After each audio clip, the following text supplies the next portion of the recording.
Mis amados hermanos, buenos días. Vamos a iniciar 6:15 de la mañana, 6:16 ya.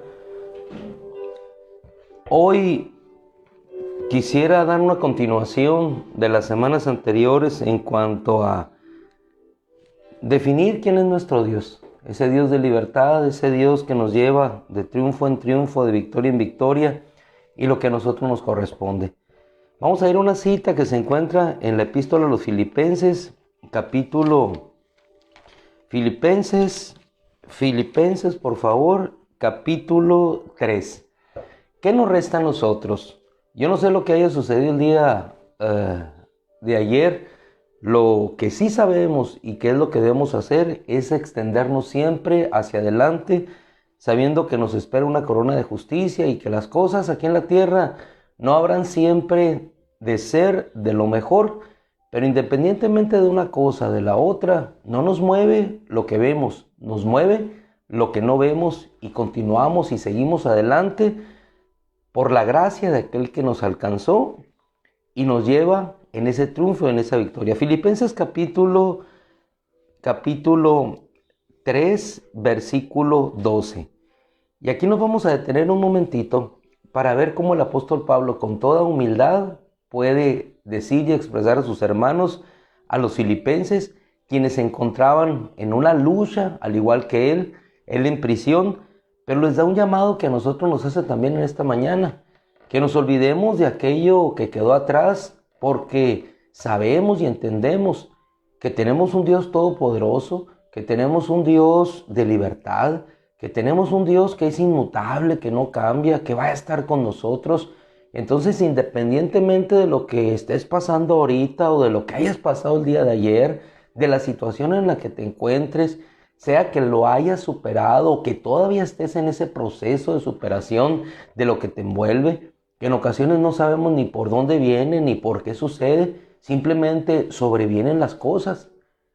Y el apóstol Pablo les habla a los hermanos y les dice, logrando entender quién era Dios, y haciendo este exhorto, versículo 12, no que lo haya ya logrado, ¿ok? Es decir, llegar a la resurrección de los muertos, llegar a ese estado que él deseaba, no que lo haya logrado o que haya llegado a ser perfecto, completo, sino que corro, para que quizás alcance aquello para lo cual fui alcanzado por Jesucristo. O corro para alcanzar, de otras versiones, más enfáticamente, alcanzar aquello para lo cual Jesucristo me alcanzó a mí. Y nos detenemos en esa palabra, corro. Hermano, ¿te has detenido? ¿Me he detenido? ¿O sigo corriendo a pesar de la circunstancia? Cuando vemos al apóstol Pablo, él siguió avanzando independientemente de las circunstancias que tuviera por delante. ¿Por qué? Porque tenía claro que más adelante de esas circunstancias tenía una meta suprema, que era el encuentro con su Señor Jesucristo. Ya sea por vida, ya sea por muerte, pero habría de encontrarse con Él. Corro. ¿A qué nos habla o a qué nos llama la Escritura? A seguir avanzando, a seguir corriendo. Probablemente no entenderás algunas cosas, pero tienes que seguir avanzando. Y en el camino, ¿qué es lo que tenemos que hacer? Buscar a Dios. ¿Cuántas cosas acontecen en nuestra vida como acontecían en la vida de Job que no podía entender? Vino fuego del cielo, consumió lo más preciado que él tenía, sus hijos, sus posesiones. Después vinieron sobre su vida. Pero en ese buscar a Dios, en ese revelar su corazón, fue como pudo encontrar en sí mismo la razón del estado en el que se encontraba. Pero además de eso, pudo encontrar a un Dios que le respondía y le dio razón de la circunstancia. Lo que siempre estuvo con él fue el Señor, sus ojos hermosos posados sobre él, en altibajos, a veces arriba, a veces abajo, pero siempre él buscando una respuesta. Así es que no te canses y sigue corriendo. Dice la Escritura, corro, versículo 12, no que lo haya logrado o que haya llegado a ser perfecto. A lo mejor muchas cosas todavía no las has logrado, no han llegado a consumarse, pero no porque no han llegado a consumarse, te vas a quedar estacionado en el camino, parado en ese lugar, varado en esa circunstancia, sino la palabra nos dice, avanza, sigue corriendo hasta alcanzar aquello para lo cual tú fuiste alcanzado, porque nuestro Señor nunca dejó de correr por ti, siempre sigue extendiendo su mano para alcanzarnos. Y si su mano siempre está extendida para alcanzarnos, sigamos nosotros esa misma senda que Él nos trazó. Dice la Escritura, sino que corro para alcanzar aquello para lo cual fui alcanzado por Jesucristo. Hermanos míos, yo mismo no considero haberlo alcanzado, pero una cosa sé, olvidando lo que queda atrás y extendiéndome hacia lo que está delante, corro hacia la meta con el fin de obtener, ¿qué? La victoria. Corro hacia la meta con un solo propósito, obtener la victoria. La victoria llegará. Al final venceremos. Independientemente de las circunstancias que hoy nos están rodeando, venceremos. Jesucristo manifestará su poder y su victoria, sea para vida, sea para muerte, pero venceremos. Así lo dice el apóstol Pablo, inspirado por el Espíritu Santo. Corro hacia la meta con el fin de obtener la victoria del supremo llamado de Dios por medio de Jesucristo. De modo que los que son maduros, los que son completos, los que son perfectos, dice otra versión, que perfecto significa completo, llegar a esa gemira, pues a ese círculo, a estar completos, a no estar carentes. Y es lo que hacemos nosotros cada día cuando buscamos a Dios.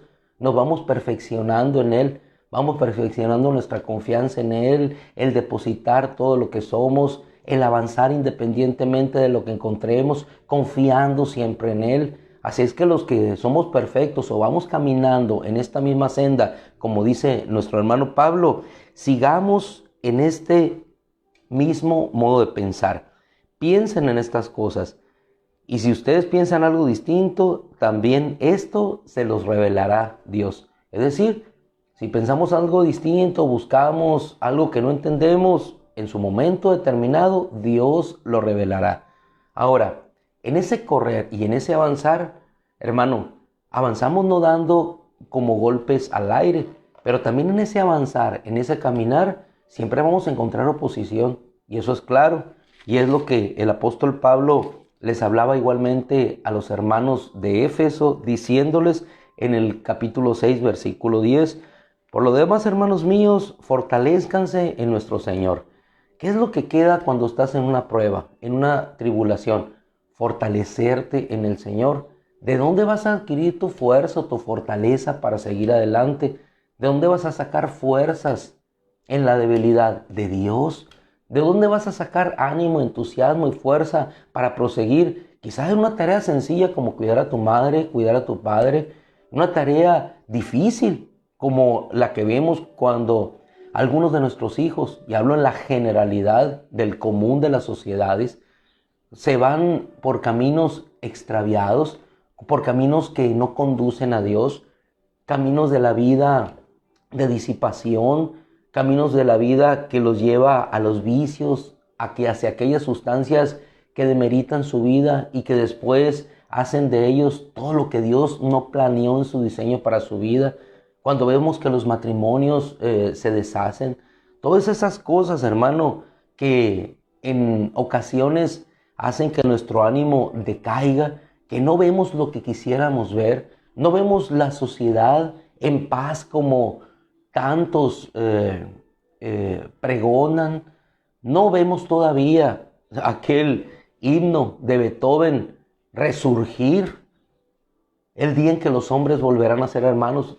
¿Desde cuántos años fue compuesto aquel himno que cimbró las élites sociales de aquella época y que hoy sigue cimbrando contrariamente las guerras, las luchas, las enemistades, los odios, los celos? Y no estamos hablando de las guerras mundiales, estamos hablando de las guerras que se dan entre nosotros mismos, porque queremos que las guerras no existan, cuando en realidad la guerra existe entre unos y otros, rivalidad entre los mismos hermanos, por territorios, por posesiones, por bienes materiales.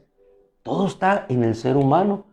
Pero ¿dónde encontramos la fuerza nosotros para dejar todo atrás y seguir en la búsqueda de aquello que permanece para eternidad? Lo encontramos solamente en Dios. Nuestra fortaleza está en Dios. Por eso le digo, en este correr, en este avanzar, en este caminar, habremos de enfrentar situaciones difíciles y complicadas, pero el Señor siempre debe ser nuestra fuerza y el lugar de nuestro refugio y nuestra fortaleza, nuestro baluarte, nuestro libertador. Versículo 10 de Efesios capítulo 6. Por lo demás, hermanos míos, fortalezcanse en nuestro Señor. ¿En quién te vas a fortalecer? ¿A quién vas a acudir? O en términos prácticos, ¿cómo lo vas a realizar? ¿Te sientes cansado? ¿Te sientes débil? ¿Te sientes atribulado? ¿Te sientes apesadumbrado? ¿Sientes un peso sobre tu espalda que no cae? ¿Qué es lo que debemos hacer? Lo mismo que hizo nuestro Señor. Doblar nuestras rodillas e ir a orar delante de su presencia. Él enfrentaba un momento complicado, difícil cuando tenía que ir a la cruz. Lo primero que hizo es, voy a orar. Y no solamente se fue solo, invitó a otros a que oraran, como lo vamos a hacer nosotros al final. Vivimos tiempos difíciles, tiempos complicados. Solamente en Él podemos encontrar la fuerza y nuestra fortaleza. Dice, vístanse, fortalezcanse en nuestro Señor y en la grandeza de su poder. No minimicemos el poder de Dios, no minimicemos lo que Dios puede hacer, no minimicemos la fuerza del poder que manifestado después de una oración puede obrar más allá de lo que tú y yo no podemos hacer. Vístanse de toda la armadura de Dios para que sean capaces de estar firmes ante las estratagemas del adversario. Hay dos vertientes en la guerra y en la lucha que nosotros enfrentamos. Una, la que nos determina 2 Corintios capítulo 5, cuando se levanta todo razonamiento altivo en donde en la mente. Eso es por un lado de la vertiente. Pero por otro lado está la lucha que nosotros tenemos contra esas fuerzas espirituales de maldad en las regiones celestes, a las cuales no te voy a llamar a retar, sino simplemente a someternos nosotros a Dios y que orar como hacían los santos, como hacía Daniel. ¿Para qué? Para que sea Dios quien con sus ejércitos celestiales, así como lo muestra en el libro de Daniel capítulo 12 y anteriores, Dios pueda manifestar su gloria a través del poder de esos ángeles que vienen a luchar, a pelear en favor de aquellos que le tememos. Esas dos vertientes de lucha, pero esas dos vertientes de lucha en la cual encontramos nosotros oposición.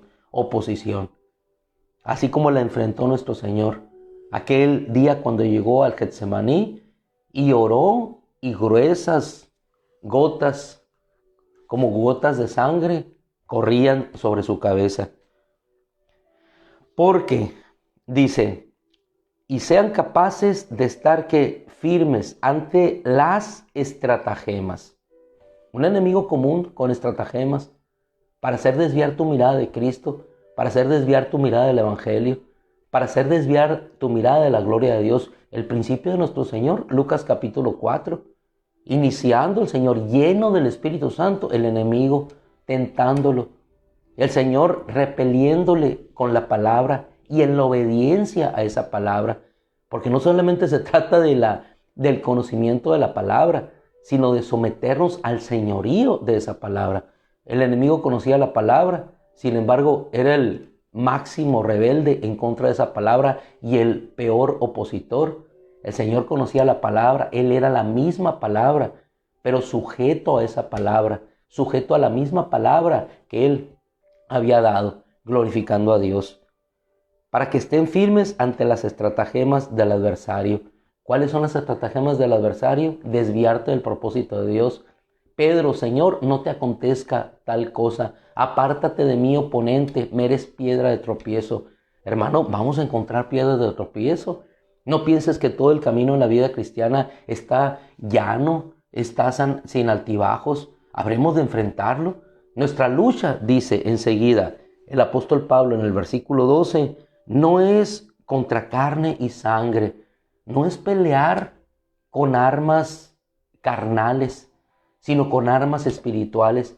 ¿Y cuál es la mayor arma espiritual que tú tienes? La obediencia. Ciertamente la oración es uno, pero la obediencia es la más importante. ¿Por qué? Porque cuando nosotros nos sujetamos a Dios, entonces el diablo huye de nosotros. ¿Por qué no se va el diablo del mundo en cómo se encuentra? Porque no hay obediencia a la palabra, sencillamente. El mundo camina cada día en un desvarío mental. Hablamos de psicosis, pero el mundo está en una psicosis mundial. Hablamos de paz cuando en realidad nuestros corazones están en guerra. Hablamos de prosperidad cuando en realidad tenemos la más pobreza, la mayor pobreza en la condición de nuestra humanidad, en la cuestión de nuestra moral. Y hablamos de riqueza. No puede ser rico un hombre que es moralmente pobre. No puede ser exitoso un hombre que es internamente egoísta, soberbio, blasfemo, alejado de Dios. Esa es la realidad y lo vemos en el mundo. Dice el Señor por medio de la palabra, porque su lucha no es contra carne y sangre, sino contra principados, contra gobernantes, contra poseedores de este mundo de tinieblas y contra espíritus malignos que están bajo los cielos. Por esta causa, vístanse de toda la armadura para que puedan resistir al maligno. No te está invitando a una confrontación, te está invitando a una resistencia que vas a dar y yo voy a dar a través del sujetarme a su palabra, permaneciendo que firmes en la verdad, vestidos con la coraza de justicia, con la buena voluntad del apresto del evangelio, con la espada del Espíritu, que es la palabra de Dios, que es lo que cada mañana hacemos. No venimos a perder el tiempo, no venimos a estar a cumplir un hecho o un ritual religioso de que cada mañana necesitamos reunirnos. Hermano, es muy importante, porque unidos, no solamente en la palabra, sino unidos en la oración, es como vamos a poder permanecer firmes y estables. No venimos aquí a buscar un éxito ministerial, lejos esté de nosotros buscamos que la palabra de Dios para ser alimentados, igual que tú, igual que me ves a mí, tenemos luchas, tenemos tribulaciones, tenemos situaciones de altibajos en nuestra vida, pero independientemente de todo lo que esté por delante, sabemos que hay un Dios poderoso que nos dará la victoria siempre, hoy y por siempre. Pero lo más importante y donde queremos arribar en este momento, dice, colóquense el yelmo de la salvación. Hemos sido salvos. Salvos es lo que nos mantiene. Saber que estamos en salvación, de que ya no pertenecemos a ese sistema de tinieblas, de que fuimos rescatados de ese mundo de perdición, que fuimos rescatados de ese mundo que nos hacía sucumbir ante los placeres de la carne, que hoy tenemos el Espíritu de Dios, que estamos en una libertad. Salvación significa libertad, salvación significa fuerza, salvación significa poder, salvación significa construir, salvación significa que puedes alabar a Dios, salvación significa que puedes extender tus brazos, salvación significa esa libertad preciosa y hermosa que puedes caminar en la gloria de Dios. Eso es salvación. Salvación significa que tu nombre, el mío, esté inscrito en el libro de la vida. Salvación significa que nada nos apartará del amor de Dios que es en Cristo Jesús. Eso es salvación. De eso nos vestimos, de eso nos calzamos, de eso nos apropiamos y de la palabra de Dios, que es la espada, es la que nos permite repeler, no dejar que el enemigo se acerque a nuestras vidas. Pero en ese, hermano, caminar es una pelea y es una lucha, es un continuar. En versículo 18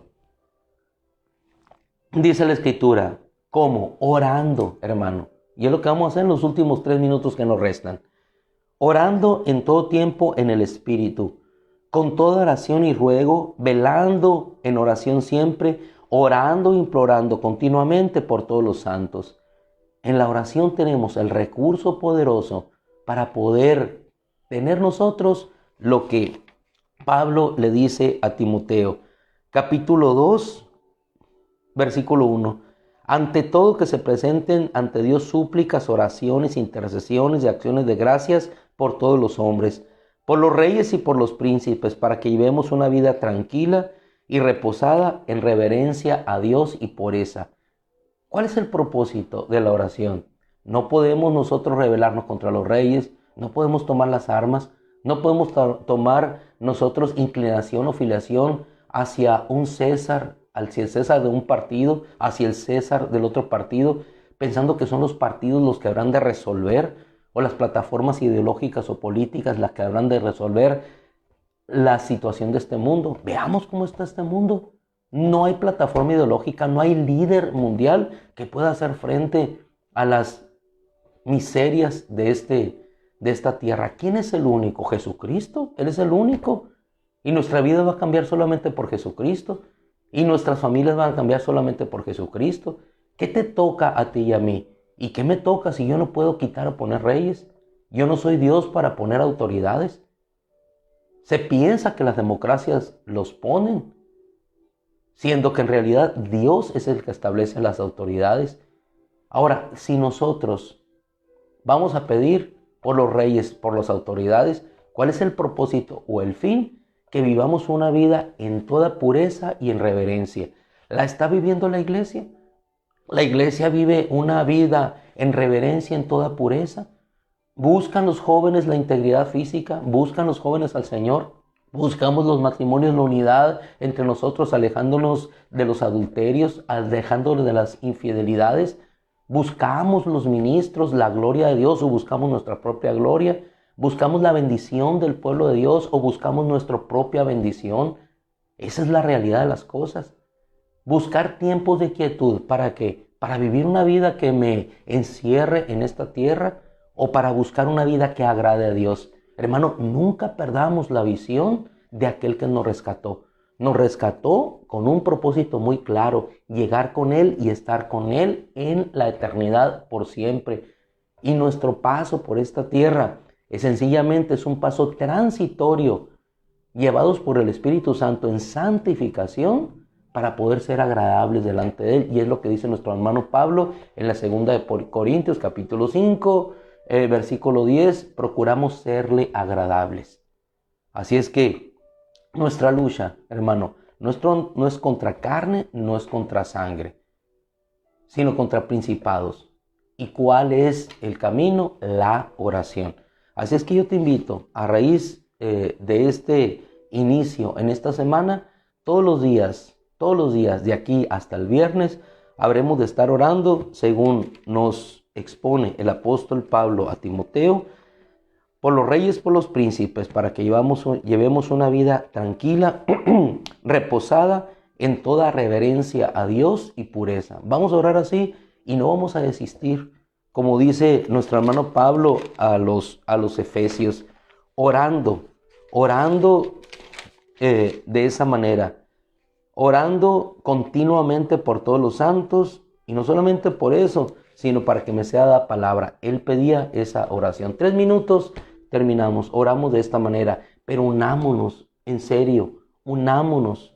Nosotros los que somos constantes y aquellos que de alguna manera colateralmente puedan recibir la bendición que Dios nos da a nosotros, así como nosotros la recibimos de otros hermanos en otras partes del mundo, podamos unirnos todos juntos para pedir a Dios tiempos reposados para que podamos vivir en toda pureza.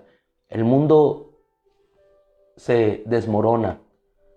No necesito hablarte mucho de lo que está pasando. Ve las noticias. El mundo se desmorona cada día más. Oremos para que Dios nos conceda la gracia de vivir tranquila, reposadamente, no para agradarnos a nosotros, sino para agradarle a Él. Oramos, hermano, oramos. Padre, oramos como dice tu palabra. Sé, Padre, que el tiempo nos limita, pero a ti no te limita ni en tiempo ni en poder, Señor. Oramos, Señor, para que podamos vivir tiempos reposados en toda reverencia a ti y en justicia. Oramos, Padre, para que tú levantes reyes, gobernadores justos. Oramos, Señor, para que tú levantes a esos faraones, Señor, que habrán de bendecir a tu pueblo y que habrán de constituir a los José, Señor, sobre los tronos, para que tu pueblo sea bendecido y pueda experimentar la gracia tuya, Señor.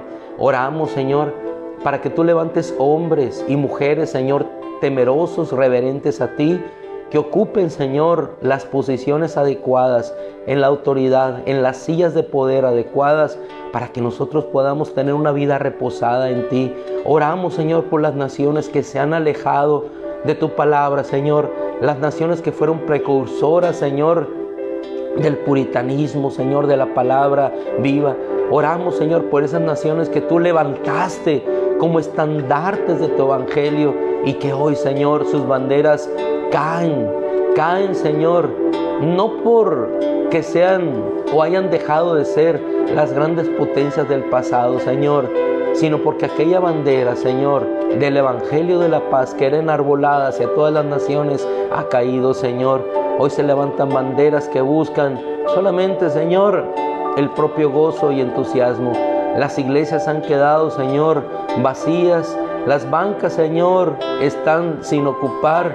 Oh Dios, te rogamos, Señor, que vuelvas a hacer resurgir tu palabra para que hermosamente pueda bendecir la vida de todos aquellos que viviendo en esa palabra pudieron caminar y transitar en esa pureza, en esa búsqueda de la verdad, Señor, en ese caminar hacia una tierra en la cual querían que tú te manifestaras, Señor, que tú obraras, Señor. Y oramos, Señor, por nuestra nación, oramos por nuestras autoridades. Padre, te rogamos que tú bendigas, Señor, esta nación con autoridades que nos permitan, Señor, buscarte, honrarte, glorificarte. Si es tu voluntad, Señor, porque de una manera o de otra, Señor, tu iglesia permanecerá y se levantará. Es tiempo, Señor, de lucha, es tiempo de levantarnos, es tiempo de correr hacia la meta, es tiempo, Señor, de dejar todo atrás y seguir adelante, confiando, caminando, sabiendo que tú estarás con nosotros todos los días hasta el fin del mundo. Oramos, Señor, oramos conforme tu apóstol Pablo lo mostró a Timoteo. En el nombre de Jesús, Señor, que así sea, que nuestros ojos lo vean, Señor, y que nuestras futuras generaciones lo puedan disfrutar. Así sea. Amén. Mis amados hermanos, en la gracia del Señor les bendiga. Si Dios quiere, nos encontramos aquí mañana, si Dios quiere. Y si no quiere, pues nos encontramos en el cielo, ¿no? O en algún otro lugar. Con todo el favor del Señor. Señor les bendiga. Feliz, bonito día, lleno de la fortaleza y de la gracia de nuestro Señor. Prosigamos hacia la meta. Hay futuro y esperanza para todos nosotros. Amén, así sea.